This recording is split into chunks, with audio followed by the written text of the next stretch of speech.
이춘석 의원 건이나 혹은 최근에 강선우 의원 보좌진 갑질 의혹 등등 최근의 여러 현안들을 보면 정청래 대표 혹은 이재명 대통령 이 두 사람의 관계에 대해서 최근 야권 인사들이 많이 언급을 하고 있습니다. 이런 분석까지 나오는데요. 화면부터 먼저 만나보겠습니다.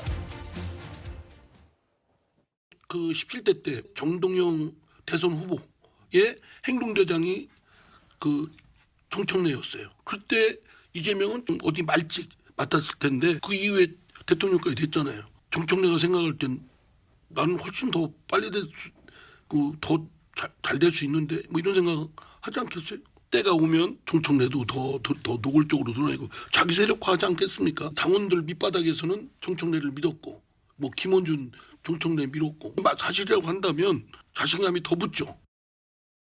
정청래 의원이 뭐 차기 대권 이런 얘기를 말씀을 하셨는데 뭐 그런 생각이 있더라도 지금 발톱을 드러내면 불경죄에 해당합니다. 네. 대통령 임기가 3개월도 안 지냈어요. 도강양해라는 말이 있잖아요. 네. 힘을 키울 때까지는 본심은 가리는 거죠. 네. 근데 본인이 당대표는 됐지만 정말 민주당 무슨 대권을 접수할 만큼의 힘이 있나요? 발톱 잘못 드러내면 죽는다. 최혁진 변호사님, 이제 법 여권에서 하는 얘기 중에 하나가 뭐 김성태 의원은 야권입니다만 정청래의 가장 골머리 아플 사람은 이재명 대통령입니다. 발톱 잘못 드러내면 죽는다. 지금 노골적으로 이재명 대통령에게 세과실할 것이다. 이런 분석들이 계속 나오는 이유가 뭡니까?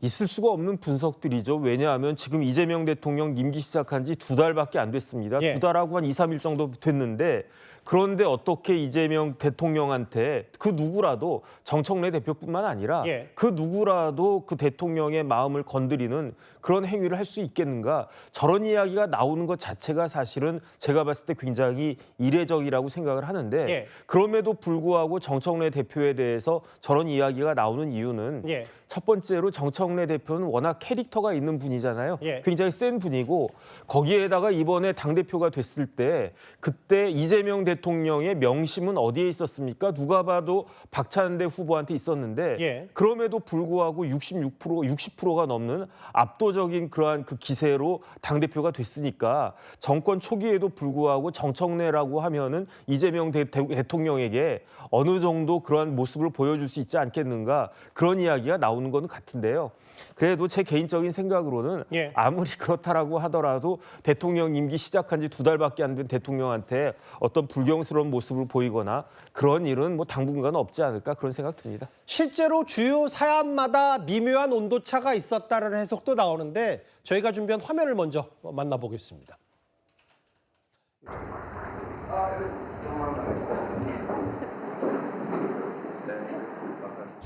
당선을 축하드립니다. 대통령님 당선과 취임을 진심으로 축하드립니다. 사과와 반성, 그것이 먼저입니다. 그러지 않고 저는 그들과 악수하지 않을 것입니다. 정치인 사면에 대해서는 뚜렷한 논의가 오가고 있지 않은 상태라고 말씀드리겠습니다. 조국혁신당 어제 의원님들도 저한테 개인적으로 붙잡고 조국 대표 사면 문제에 대해서 많은 부분을 얘기를 하시더라고요. 그 대통령이 어련히 알아서 잘 하시겠거니 생각하고 면회는 다녀왔습니다. 최재형 교수님, 대통령과 여당 대표 역할 분담을 할 수는 있죠. 근데 다만 이런 정청래 대표의 말들이 이재명 대통령에게 자칫 부담을 줄 수도 있지 않냐라는 해석들이 나오는 이유는 뭘까요? 아무래도 이제 저런 발언들이 약간의 미묘한 차이가 있는 것들이 그런 우려를 나오게 한다고 보는데요. 예. 저는 이재명 대통령은 관계없이 본인의 발걸음을 계속 갈 거라고 생각합니다. 이재명 대통령은 통합, 화합, 그리고 대화 이렇게 방향을 잡고 가고 있기 때문에 그런 부분들이란 변화는 없을 거라고 생각하고요. 물론 뭐 당대표로서 왜냐하면 저는 정청래 당대표는 본인이 이번에 당선된 가장 큰 힘이 당원들이거든요. 예. 왜냐하면 이번 선거에서 당원들이 55%의 퍼센테이지를 가지고 있었기 때문에 예. 당원들의 지지, 왜냐하면 대의원들은 사실은 박찬대 전 후보를 지지를 했었으니까 그 당원들의 요구를 적극적으로 반영하다 보니까 저런 메시지들이 나온다고 저는 봅니다. 다만 그렇다 하더라도 뭐 정혁진 변호사는 아까 얘기했지만 기본적으로 대통령의 방향성을 바꿀 만큼의 그런 어떤 영향력을 갖고 있지는 않다고 저는 개인적으로 생각을 하고요. 예. 당정이 뭐 어느 정도의 긴장 관계를 가져가면서 서로 보완하는 관계로 갖는 건 나쁘진 않다고 봅니다. 예. 다만 정청래 대표도 이재명 대통령의 큰 어떤 방향성에 반하는 그런 어떤 행동이나 아니면 발언들을 할 가능성은 낮다고 저는 보기 때문에 적절한 긴장감 안에서 서로 협력하는 관계로 가지 않을 그렇게 전망합니다.